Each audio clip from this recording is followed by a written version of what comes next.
కేవలం బైబిల్ చదువుతూ ఉండేవాడిని.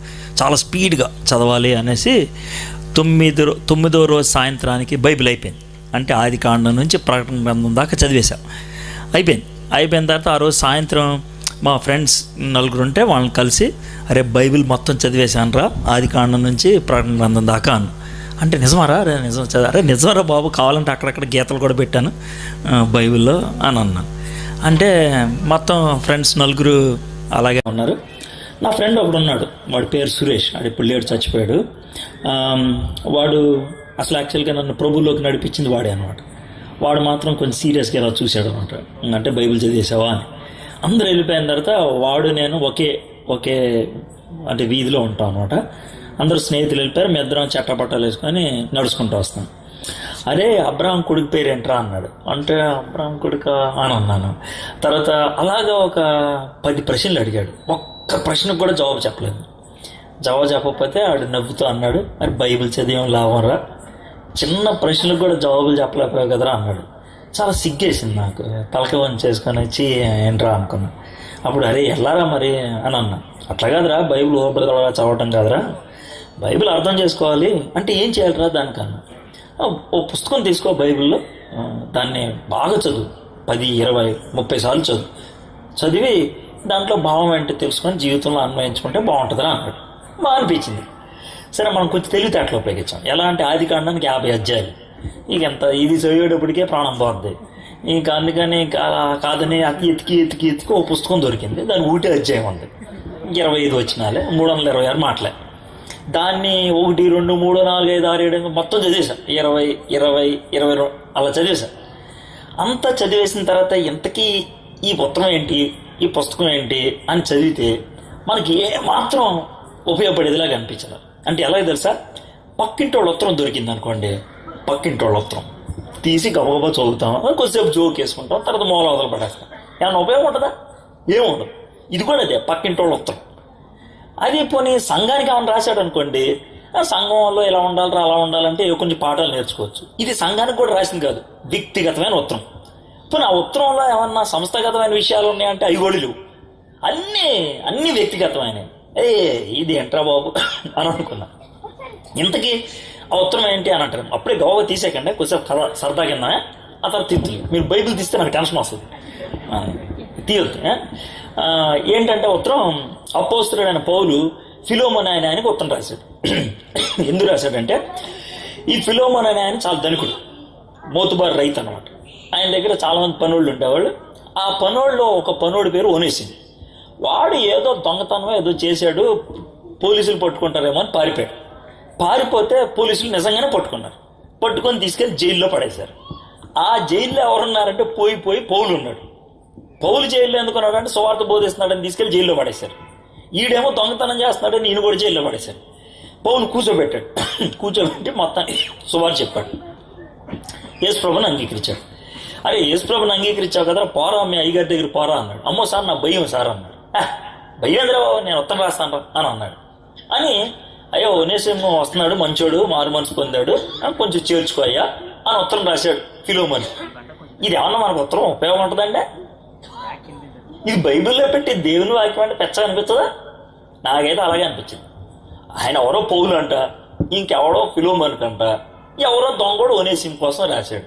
దీన్ని బైబిల్లో పెట్టి పవిత్ర గ్రంథం అంటే పిచ్చి కాకపోతే ఏంటి అని అనిపించింది నాకు. అని కొంచెం సీరియస్గా ప్రార్థన చేశాను. ఎలాగంటే, దేవా ఈ ఉత్తరాన్ని ఇంకో 3 సార్లు చదువుతా. ఈ 3 సార్లు చదివే లోపల నాకు ఈ ఉత్తరం ఏమన్నా ఉపయోగం లేకపోతే ఈ పేజ్ చింపి అవతల పడేస్తారు. ఎందుకు ఉపయోగం లేదు మనకెందుకు? దేవుని వాక్యం అంటే మనకు ఉపయోగపడాలి కదా, ఉపయోగపడకపోతే ఎందుకు? 3 సార్లు చదువుతా అని ఒకసారి చదివా. దాంతో చదివితే ఇందులో 3 ఉన్నారా. పౌల్లాగా వస్త్రత పరిచయం చేసేవాళ్ళమా? కాదు. ఫిలోమోన్ లాగా డబ్బున్న వాళ్ళమా? కాదు. ఒనేసిము లాగా దొంగతనం చేసి పారిపోయిన వాళ్ళమా? కాదు. ఏది కాదు దీంట్లో. ఇది ఎట్లా తింటాదిరా బాబు అని అనుకున్నా. మా నాన్నగారు బాగా ప్రసంగాలు చేస్తాడు, బాగా. సరే ఓ పని చేద్దాం, నాన్నగారు బైబిల్ తీసి చూద్దాం అనుకున్నా. మా నాన్నగారు లేదా 4 రంగులున్న బాల్ పెన్ వాడేవాడు. ఎందుకు? గీతలు పెడతాను. బైబిల్లో ఎక్కడ చూసినా పచ్చది, ఎరుపుది, నలుపుది అన్ని రంగుల గీతలు ఉంటాయి. సరే తీసి ఫిలోమోను రాసిన పత్రికకు వచ్చా. విచిత్రం తెలుసా, ఒక్క గీత కూడా లేదు. అంటే అర్థం ఏంటంటే మా నాన్న కూడా అర్థం కాలేదండి. ఇక మా నాన్నగా అర్థం కాదు, మనకే అర్థం అవుద్ది విషయం అది. ఇక మా నాన్నకు కూడా అర్థం కాలేదు అని అనుకుంటా ఉంటే, అయితే మా నాన్నగారు బైబిల్లో ఫిలోమోన్ రాసిన పత్రిక మోల్లో బానిస అని రాసి క్వశ్చన్ మార్క్ ఉంది. బానిస అని మా డాడీ ఎందుకు రాశాడు అబ్బాయి? దీంట్లో విషయం ఏంటి? అసలు బానిస అంటే ఎవరు, ఆ కాలంలో బానిసలు ఎందుకుంటారు అని ఆలోచిస్తే ఈ చరిత్ర పుస్తకాలు ఉంటాయి కదా, తీసి చూస్తే ఏమర్థమైందంటే ఆ కాలంలో మనుషులు 4 టైపులు అంటారు. 4. మొదటి వాళ్ళు ఎవరంటే పాలక వర్గం, అంటే పరిపాలిస్తారే రాజులు వాళ్ళు. రెండో వాళ్ళు ధనిక వర్గం, బాగా డబ్బు ఉన్నవాళ్ళు. మూడోది సామాన్యులు. వీళ్ళు ముగ్గురు మామూలు మనుషులు సమాజం. 4వ వాడు అక్కడ ఉంటాడు, వాడిని బానిస అంటారు. ఈ బానిసలు ఎవరంటే పౌరసత్వం లేనివాళ్ళు, వాళ్ళకి ఓటు హక్కు అలాంటివి ఉండవు. యాడమ్ స్మిత్ అని ఒక ఎకనామిక్స్ తండ్రి పితామహుడు, ఆయన బానిస గురించి ఒక మాట రాశాడు. ఏమని రాశాడంటే, ప్రాణం ఉన్న పనిముట్టు అన్నాడు. ఇప్పుడు పెన్ను కొనుక్కున్నాం అనుకోండి, రాయట్లేదు అనుకోండి, ఉప్పు అని ఊతాం. అంతకి రాకపోతే ఏం చేస్తాం, ఇసురు అవతల కొడతాం. పెన్ను ఇసురు కొట్టిందా చక్కమని లేదు, ఎందుకు ఇసురావు అని అంటదా అంత. పూర్వకాలంలో డబ్బా టీవీలు ఉండే, తెలుసు కదా. డబ్బా టీవీలు వాడిన ఒక 6-7 నెలలకి బొమ్మ బిలింగ్ బిలింగ్ అని ఎగురుతూ ఉండేది. చాలా మంది చేసే పని తెలుసా, అలా ఎగురుతున్నప్పుడు తపేలు మనం కొడతారు, దాని మీద బొమ్మ అయిపోతారు. మీకు కూడా ఉన్నట్టు అనుభవం. అయితే అలా టపేలు మనం కొట్టినప్పుడు టీవీలోంచి ఒక బొమ్మ బయటకు వచ్చి ఎదుగుట అని అంటదా అందం. అంటే మనం ఆ టీవీ ముందు కూర్చోం కదా. అది బొమ్మ వస్తువు, దానికి నోరు లేదు. బానిస కూడా అలాంటాడు. వాడిని చెవు పీకినా, కాలు పీకినా, గోప మీద కొట్టినా ఎందుకుంటా అంటానికి లేదు. బానిసని కొనుక్కుంటారు. 2 రకాలైన బజార్లు ఉండే. ఒకటేమో మామూలు కూరగాయలు జంతువులు గింతలు అమ్మేది, ఇంకోటి బానిస. బానిస బజార్లో మనుషులు కొనుక్కు తెచ్చుకుంటారు. బానిస బజార్లో మనిషిని కొనుక్కు తెచ్చుకున్నాక ఏం చేస్తారంటే, ఇప్పుడు పుస్తకం కొనుక్కోగానే పేరు రాసుకుంటాం కదా, ఈ పుస్తకం నాది అంటానికి. ఓ బానిసను కొనుక్కు రాగానే ఇంటి దగ్గర రాగానే గుమ్మ ఉంటుంది కదా, గుమ్మానికి చెవుని ఇలా పెడతారు. పెట్టి బలమైనటువంటి బాణం కానీ సుత్తి కానీ ఏదో ఒకటి తీసి కసకని పొడుస్తారు. ఇక్కడ రంధ్రం ఏర్పడుతుంది. ఆ రంధ్రం ఏంటంటే అర్థం తెలుసా, ఈడు మావాడని. మీకు దీన్ని బాగా అర్థం చేసుకోవాలంటే కాళేశ్వరం మార్కెట్కి వెళ్తే అక్కడక్కడ ఆంబోతులు కనబడతాయి. జాగ్రత్త చూడండి, ఆంబోతుకు వచ్చి ఉంటుంది. వచ్చేసిన ఆంబోతు అంటారు. ఎందుకు తెలుసా, ఈ ఆంబోతు నాది అని చెప్పడానికి వచ్చేస్తారు. ఈడు కూడా వచ్చేస్తాను, ఈడు మావుడు అని అంటారు. అంతే, అలా ఉంటుంది అన్నాడు. అలాంటి బానిస ఈ ఫిలోమోన్. బాగానే ఉంది, కొంచెం బాధ అనిపించింది. దేవుడు మంచోడు కదా, మనుషుల్ని బానిసలకి ఎందుకు చేస్తాడు? ఇది నాకు వచ్చిన తలంపు. ఈ అసలు ఒనేసియం బానిస ఎందుకు అవ్వాలి? ఆడు ఎందుకు దొంగతనం చేయాలి? ఆడు ఎందుకు పారిపోవాలి? ఆడు ఎందుకు మారువలసి పొందాలి? వెనక్కి రావడానికి ఎందుకు టెన్షన్ పడాలి? ఇది నాకు వచ్చిన ప్రశ్న. మా నాన్న బాగా ఆలోచించాడు, బానిస అని రాసి వదిలేశాడు అనుకో. అసలు ఇంకో ప్రశ్న వచ్చింది, ఒక వ్యక్తి అసలు ఎందుకు బానిస అవుతాడు? ఇది మనకు అనిపించింది. అంటే ఎవడైనా సరే బానిస అవ్వడానికి కారణం ఏంటి అని ఆలోచిస్తే 3 కారణాలు ఉన్నాయి. ఆ 3 కారణాలు కనుక చరిత్ర పుస్తకంలో చూస్తే ఇక ఒండు కడకడకడగా భయం వేసింది. ఎందుకు తెలుసా, అది నా గురించి అని అర్థమైంది. నాకైతే అర్థమైంది. నేను అనుకునేది ఏంటంటే, ఇక్కడ కూర్చున్న మీకు చీమీని ఎత్తుంటే మీకు కూడా అర్థం అవుతుంది. ఒకవేళ వేయలేవు అనుకోండి, నేనేం చేయలేము. ప్రాణం ఉన్నటువంటి మనిషికి ఎవరికైనా ఒళ్ళు దగ్గర పెట్టుకొని ఈ మాటలు వింటే ఖచ్చితంగా పనిచేస్తుంది. ఒక వ్యక్తి బానిస ఎందుకు అవుతాడంటే 3 కారణాలు అన్నాం కదా. మొదటి కారణం ఏంటంటే, 2 దేశాల మధ్యన యుద్ధం జరుగుతుంది అనుకోండి. ఓ దేశం ఓడిపోతే ఓ దేశం గెలుస్తుంది. ఓడిపోయిన దేశంలో ఉన్నటువంటి బతుకున్న సైనికుల్ని గెలుస్తున్న దేశం వాళ్ళు ఎత్తుకెళ్ళిపోతారు. బైబిల్లో ఉదాహరణ చెప్పాలంటే మన దానియేలు, షడ్రక్, మెషక్, అబేద్నెగో ఉన్నారు, వాళ్ళు ఓడిపోయిన దేశం, వాళ్ళు ఎత్తుకెళ్ళిపోయారు, బానిసలుగా చేశారు. అలా అన్నమాట. ఇది మొదటి కారణం. బైబిల్ చదివేటప్పుడు ఓ డేంజర్ ఉంటుంది. ఏంటో డేంజర్ తెలుసా? ప్రపంచంలో ఏ పుస్తకం చదివినా అర్థం కాకపోతే అర్థం కావట్లేదని పక్కన పడేయచ్చు. కానీ బైబిల్ అర్థం కాలేదనుకో, బైబిల్ అర్థం కావట్లేదు, అర్థమైతే బాగుండు అని కొంచెం మనసు నెమ్మది చేసుకుంటే, బైబిల్ ఎవరైతే రాశాడో ఆయన పక్కన వచ్చి కూర్చొని చెప్తాడు. ఎవరైనా? పరిశుద్ధాత్ముడు. సో పరిశుద్ధాత్ముడు నీతోనే ఉంటాడు కాబట్టి బైబిల్ కనుక చదివితే చాలా డేంజర్ తెలుసా. మళ్ళీ చెప్తున్నా, డేంజర్. ఏ అంటారేమో, మొహం బాగోనప్పుడు అర్థం ఎక్కువసేపు చూసుకుంటాడు ఎవడన్నా? మొహం బాగోనప్పుడు అర్థం ఎక్కువసేపు చూసుకుంటాడా? చూసుకోరు. స్నానం చేసి వచ్చిందో ఇలా ఎలా చూసుకుంటారు? ముందు చూసుకోరు. ముందు అసహ్యంగా ఉంటుంది కదా, మనకే చిరాకు అనిపిస్తుంది. అది పరిస్థితి. పరిశుద్ధాత్ముడు కనుక మన పక్కనుంటే బైబుల్ చదువుతా ఉంటే బైబుల్ అర్థం లాంటిది. నీ గుండెకాయని ఎక్స్రే చేసి చూపిస్తూ ఉంటుంది. ఇక్కడ జరిగింది అదే. నేను ఎప్పుడైతే 2 దేశాల మధ్య యుద్ధం జరిగితే ఓడిపోయిన దేశం వాడిని ఎత్తుకెళ్తారంట, మనమా యుద్ధంలోకి వెళ్ళడం, మనమా బిఎస్ఎఫ్ పార్టీలో చేరం, మనమా బార్డర్ ఫోర్స్లో చేరం, ఆర్మీలో లేవు, ఎందుకు వచ్చింది ఈ బాధ అనుకున్నాం. అయితే పరిశుద్ధాత్ముడు ఎక్కడి నుంచి వచ్చాడేమో కానీ లోన చిన్న ప్రశ్న వేసి పడేశాడు. రే నువ్వు కూడా ఓడిపోయాను. నేను ఎప్పుడు ఓడిపోయాను? ఓడిపోయాను, నువ్వు చాలాసార్లు ఓడిపోయావు. నేను ఎప్పుడు ఓడిపోయాను అంటే చాలా సన్నివేశాలు గుర్తొచ్చినాయి. ఓ సన్నివేశం చెప్తానే. ఓడిపోయి బానిస అయిపోవటం అంటే ఏంటి చెప్తాను. 10వ క్లాస్ దాకా మా అమ్మ నాన్న కట్టుదిట్టంగా పెంచారండి నన్ను. మొత్తానికి రా కూసారంటూ కూసో, నుంచారంటూ నుంచో, వాక్యం చదివి కానీ ఫుడ్ పెట్టేవాళ్ళు కాదు. ఇది పరిస్థితి. బాగానే ఉంది. ఎప్పుడైతే కాలేజీలో చేరామో మనకంటూ కాస్త స్వేచ్ఛ వస్తుంది కదా, వచ్చింది, కాస్త ఎంజాయ్ చేయడం మొదలు పెట్టాం. అయితే ఓ 3 నెలలు అయింది కాలేజీలో చేరి. కుర్రోళ్ళతో అరే ఎంజాయ్ చేయాలరా లైఫ్ అన్న. ఎంజాయ్ చేయాలంటే మంచి సినిమాకి వెళ్దాంరా, రేపు పొద్దున్న సినిమాకి వెళ్దాం పదా అన్నారు. సో మొదటిసారి అన్నాడు జీవితంలో, మమ్మీ కాలేజీకి వెళ్తున్నా అని తిన్నగా థియేటర్కి వెళ్ళాం. సినిమా ఏంటంటే కిలక్కం పోగు రైలు అని తమిళ సినిమా, తూర్పు వెళ్ళే రైలు. సినిమా కూడా గుర్తుంది నాకు, బాగా గుర్తుంది. అది సన్నివేశం మర్చిపోలేం. వెళ్ళి టికెట్ తీసుకున్నాం, థియేటర్లో కూర్చున్నాం. అది విపరీతమైన కామెడీ సినిమా అంట. ఎర్రగబడి నవ్వుతున్నారు థియేటర్ అంతా. మానగా టెన్షన్గా ఉంది. ఇది పరిస్థితి. ఏంటో తెలియనటువంటి భయం, ఎవరిని చూస్తే ఎలా ఉంటుందో, ఇది టెన్షన్ అనమాట. ఇంటర్వెల్ టైంలో గేట్ మ్యాన్ దగ్గరికి వెళ్ళి కొంచెం కడుపు నొప్పి వస్తుంది సార్, ఇంటికి వెళ్తానన్నాడు. అరే వెనకాల బాత్రూమ్ ఉంటాయి అన్నాడు. మన కడుపు నొప్పి అది కాదు, వేరే. సరే మొత్తానికి బతిలాడితే గేట్ తీసేసాడు. ఇంటికి వెళ్ళిపోయాం. ఇంటికి వెళ్ళిపోయిన తర్వాత మంచానికి అడ్డంగా పడిపోయి ఉన్నాను. ఇలా అడ్డంగా పడుకున్నా. మా అమ్మ అరే అప్పుడు వచ్చాడ్రా కాలేజ్ అయిపోయిందా అంటే అయిపోయిందిలే అని అన్నా. మా అమ్మ మళ్ళీ అటు ఇటు తిరుగుతుంది. తిరిగి కొద్దిసేపు అన్నాక ఏమైందిరా అని అంటది. ఇప్పుడు ఆ టైంలో ఏమైందిరా అంటే ఏం చెప్తా, కానీ ఆ టైంలో ఏం జరుగుతుంది కదా సార్, లోన పెద్ద పార్లమెంట్ జరుగుతుంది. పార్లమెంట్ అంటే అంటారేమో 2 పార్టీలు. ఒక పార్టీ అంటది అరే సినిమాకి వెళ్ళావు అంతే, దానికెంత అంత ఆడవాడు అంటది. ఇంకో పార్టీ అంటది అయిపోయిందిరా నీ బతుకు అని అంటది. ఈ రెండింటి మధ్యన పోరాటం. బయట నుంచి అమ్మ ఏంట్రా అంటే ఏం చెప్తా. ఆ టైంలో ప్రపంచంలో తెలుగులో అతి ఎక్కువగా ఉపయోగించే ఒక పదం ఉపయోగించారు. ఏంటంటే అంటారు, మీరు అందరూ ఉపయోగించిన పదమే అది. చాలా చిన్న పదం. ఏంటి తెలుసా? ఏమలా అన్నారా మీరు ఎప్పుడన్నా? ఏమలా అని ఎందుకంటారు తెలుసా? చాలా ఉంటే, అదేంటో చెప్పడానికి దమ్ము లేకుంటే, చెప్పితే చీకొడతారేమో అనుకుంటే ఏమలా అంటాం.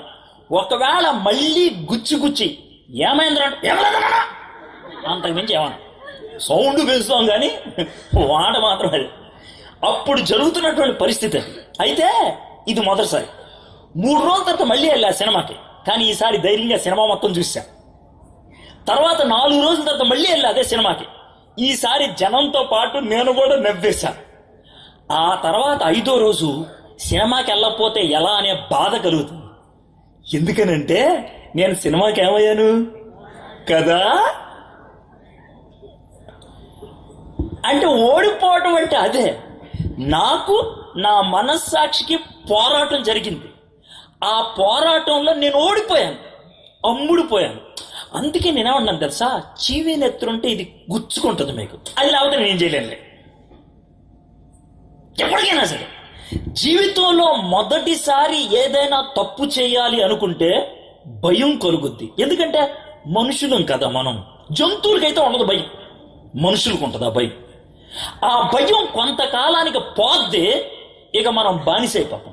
ఆ తర్వాత సినిమాకి వెళ్తే తప్ప, బైబుల్లో అక్కడ ఉందా సినిమాకి వెళ్ళకూడదని చూపినా సరే అని వాదిత్యం మనమే.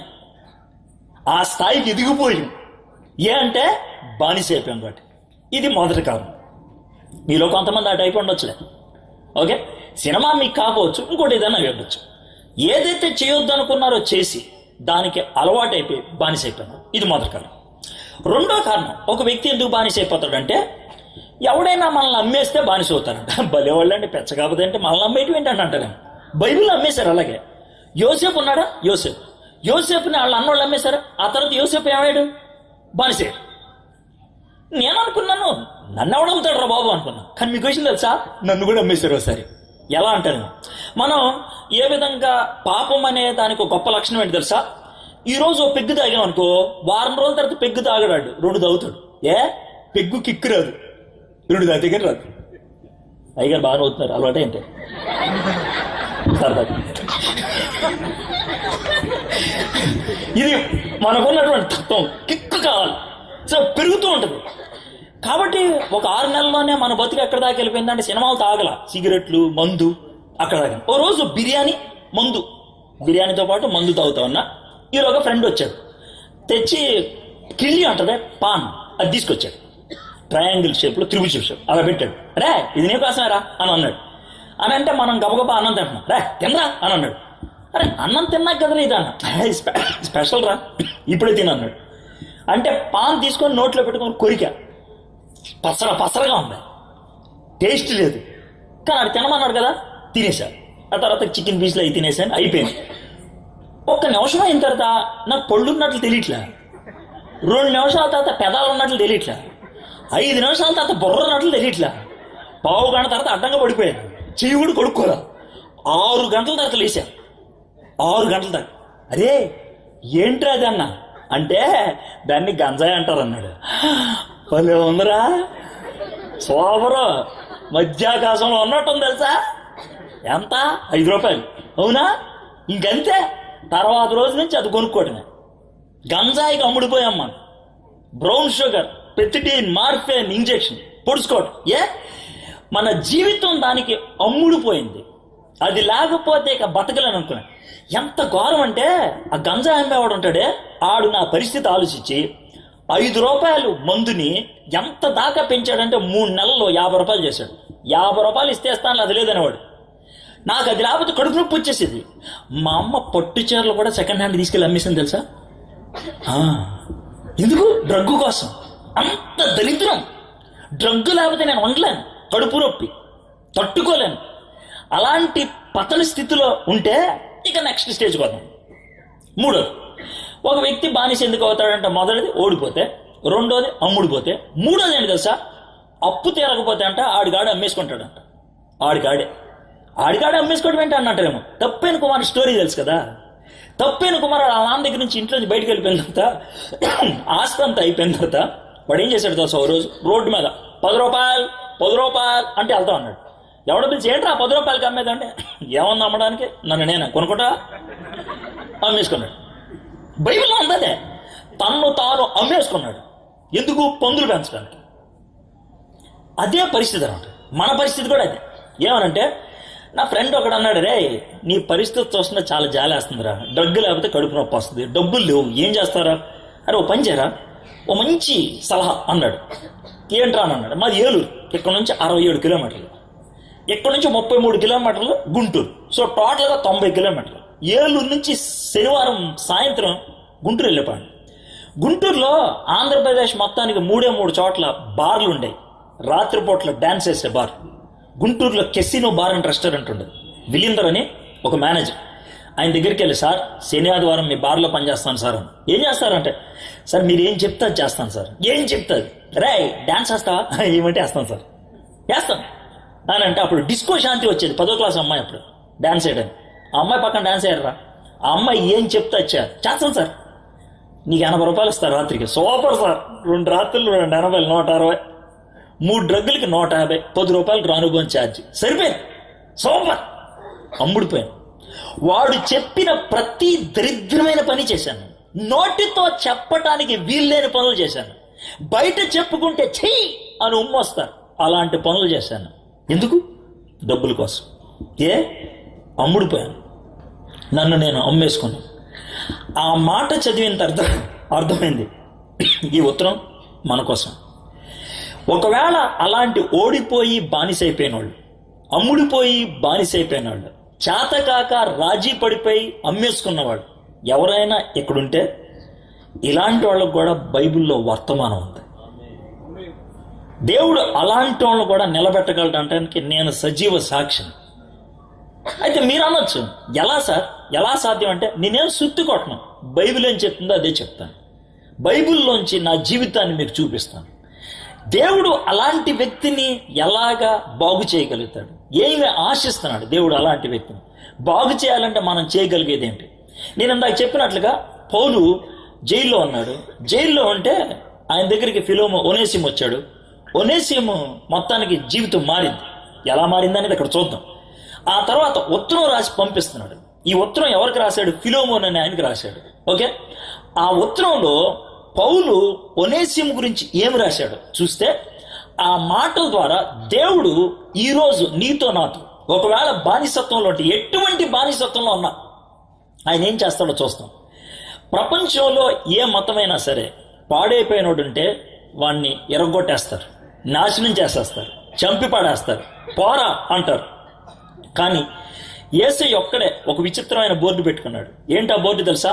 పాడైపోయిన వాళ్ళు, నాశనమైన వాళ్ళు, దరిద్రులు, పనికి మాలిన వాడు, జీవితం పాడు చేసుకున్నవాడు ఎవరైనా ఉన్నారా? నా దగ్గర రండి, నేను బాగు చేస్తాను. ఆ బోర్డు పెట్టుకుంది యేసయ్య ఒక్కడే.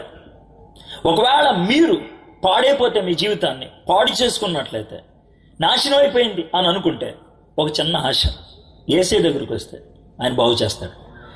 యేసయ్య దగ్గరికి వస్తే ఆయన ఎలా చేస్తాడండి అని అడుగుతారా? ఈ వాక్య భాగంలో చూస్తాను. కొత్త నిబంధనలో 199 పేజీలో ఫిలోమోనుకి రాసిన పత్రిక ఉంటుంది. 199 పేజీ ఒకసారి తీస్తారా?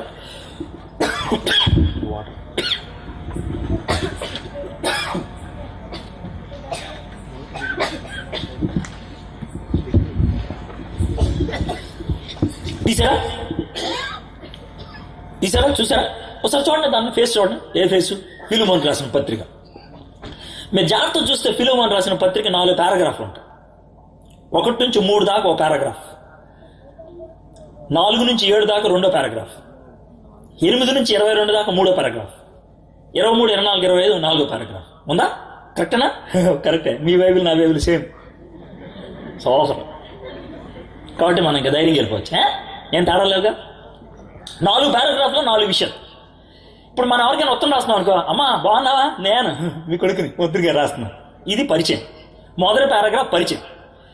2వ పారాగ్రాఫ్ దీంట్లో మనకు కనబడేది ఏంటంటే అభినందన.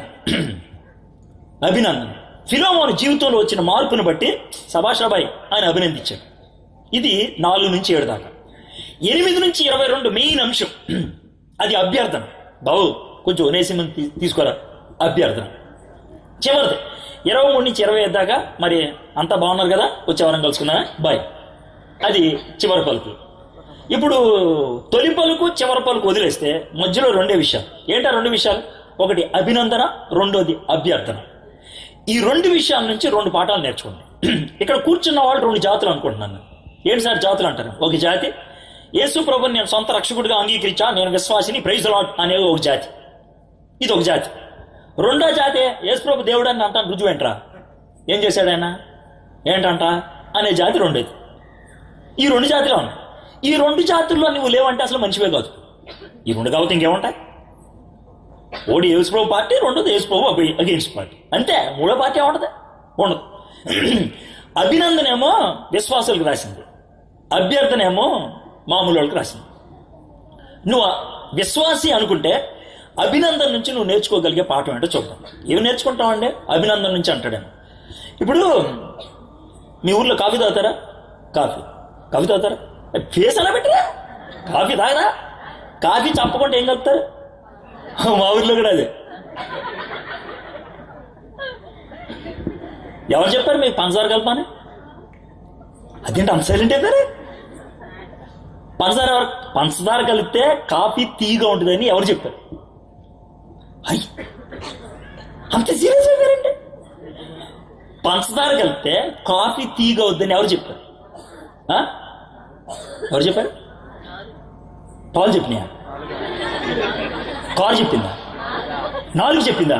ఓహో 4 ఇసుకేస్తే బాగుంటుందా, పేడేస్తే బాగుంటుంది చూసారా? 4 చెప్పిందా? కాఫీలో పంచదార ఏమైంది మీకు ఎవరు చెప్పారు? అమ్మ చెప్పింది కదా. నాకైతే మా అమ్మ చెప్పింది. మా అమ్మకి ఎవరు చెప్పారు? అది విషయం. ఇప్పుడు లైన్లోకి వచ్చారు కదా.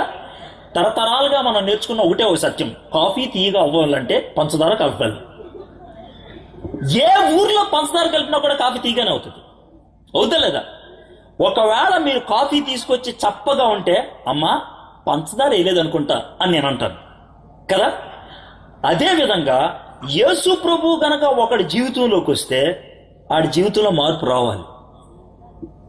కాఫీలో పంచదార కలిస్తే కాఫీ తీయగా అవటం అనేది ఎంత ఖచ్చితమో కూరలో ఉప్పు కలిగిస్తే కనుక కూర బాగా అవటం అనేది ఎంత సత్యమో, కరెంట్ ఉంటే స్విచ్ ఆన్ చేస్తే ఖచ్చితంగా లైట్ వెలగటం అనేది ఎంత వాస్తవమో, నీ జీవితంలోకి ఏసే కనుక ఒకవేళ వస్తే మార్పు రావటం అనేది అంత ఖచ్చితం.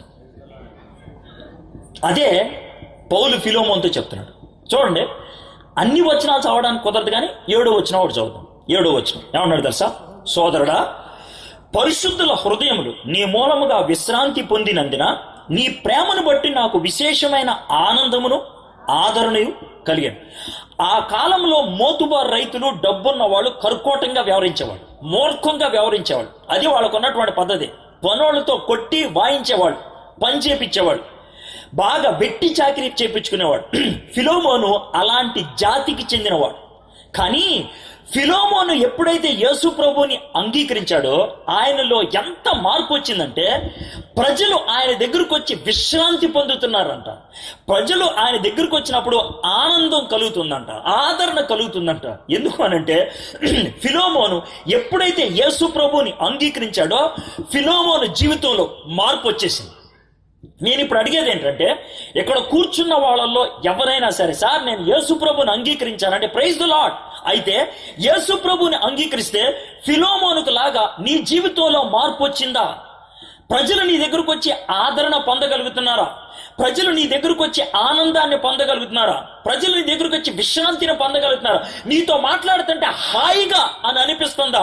ఇంకో మాటలో చెప్పాలంటే, నువ్వు దేవుని బిడ్డవి అని అనడానికి ఒకే ఒక నిదర్శనం ఏంటనంటే, నీకు శత్రువులు అనేవాళ్ళు ఉండకూడదు, నువ్వు అసహించుకునే వాళ్ళు ఎవరు ఉండకూడదు, నువ్వు చీకొట్టే వాళ్ళు ఉండకూడదు.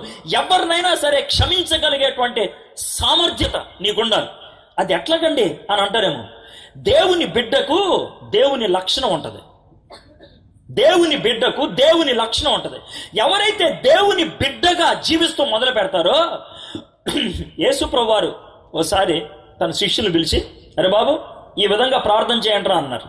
మీకు తెలుసు కదా ఆ ప్రార్థన, మీటింగ్ అవగానే చేస్తారా? చెప్తారో ఒకసారి చెప్పండి. పరలోకమందున్న మా తండ్రి, బాగుంది. నీ నామము పరిశుద్ధపరచబడిన గాక, బాగుంది. నీ రాజ్యం వచ్చిన గాక, బాగుంది.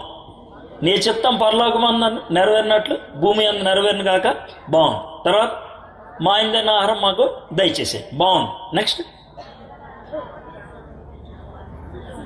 చెప్పండి.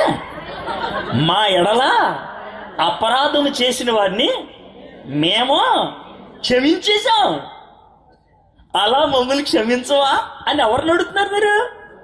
క్షమించేశారా? చెప్పండి. మీ అత్తని, మీ మామయ్యని, మీ తమ్ముడిని, మీ అన్నయ్యని, మీ ఇంటి పక్కన వాళ్ళని, మీ ఇంటి ఎదురోళ్ళని, ఎవరైనా సరే నీకు హాని చేసిన వాళ్ళు, నీకు కష్టం కలిగించిన వాళ్ళు, నీకు ఇబ్బంది కలిగించిన వాడు దొరికితేనా వేసేస్తా అనే ఆలోచనలు ఉన్నాయా? క్షమించేశావు. యేసుప్రభు ఏమన్నాడు తెలుసా? నువ్వు వాళ్ళని క్షమిస్తే నేను నిన్ను క్షమిస్తా. వాళ్ళని నువ్వు క్షమించలేదు అని అంటే నీలోకి క్షమించే బుద్ధి రాలా, ఇంకా క్షమాపణ అనే గుణం రాలా.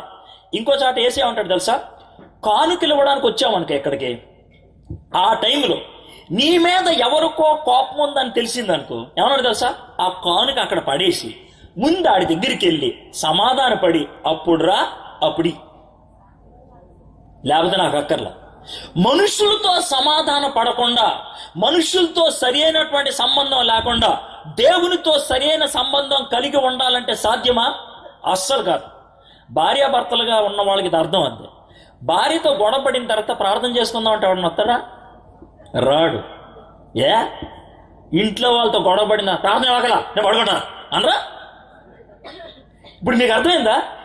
ఎదుటి మనిషితో ఇబ్బందికరంగా ఉంటే పైన దేవునితో మనం సరిగ్గా ఉండలేం. కొంతమంది మూర్ఖ చక్రవర్తులు ఉంటారు, ఆడింట్లో పెళ్ళాన్ని కొట్టొచ్చి ప్రభువా స్తోత్రం స్తోత్రం అంటాడు. ఇక వాడిని ఏం చేయలేవు. ఇక ఆడికి చీవీ నెత్తిరిక లేదు. ఆడికి డ్రామా యాక్టర్ అంటారండి. మీరు అది కాదని నా విశ్వాసం. మీరు అదైతే నేనేం చేయలేను. కానీ చీవీ నెత్తురు ఉంటే కనుక ఏం జరుగుతుందో తెలుసా? ఎవరితో అయినా వ్యతిరేకం అంటే దేవుని దగ్గర రాలేం. క్షమించటం అనేది చాలా కష్టమైన పని. అయితే ఈ లోకంలో సినిమాల్లో క్షమించటం అనేది అసలు చిత్రీకరించడం. క్షమించడం అనేది చేతకాని పనిలాగా చూపిస్తారు. క్షమించడం అనేది డిక్షనరీలో లేని పదం అంటాడు అడవుడు. అది పరిస్థితి. క్షమించల అది పరిస్థితి. అయితే ఒక మాట చెప్తాను. ఇప్పుడు ఈ అయ్యగారు ఉన్నారా, ప్రమోద్ గారి మీద నాకు పెద్ద కోపం అంతా. ఈయన్ని కత్తిపెట్టి పొడవడానికి ఎంత టైం పట్టుద్ది తెలుసా? 30 సెకండ్లు అంతే. కానీ ఆ కోపాన్ని అణిచేసుకొని ఆయన్ని క్షమించడానికి నాకు జీవితం కావాలి. 30 సెకండ్లో పొడవటం గొప్పవా, జీవితాంతం ఆయన్ని క్షమించడం గొప్ప? ఆలోచించండి. నిజమైన హీరో చంపేవాడు కాదు, తనలో ఉన్నటువంటి కోపాన్ని చంపుకునేవాడు. అది యేసయ్య ఒక్కడే చేయగలిగాడు. అందుకని ఆయన్ని శిలువ మీద చంపుతుంటే, తండ్రి వీరేం చేయించున్నారో వీరెరుగరు, క్షమించండి అని ప్రార్థన చేశాడు.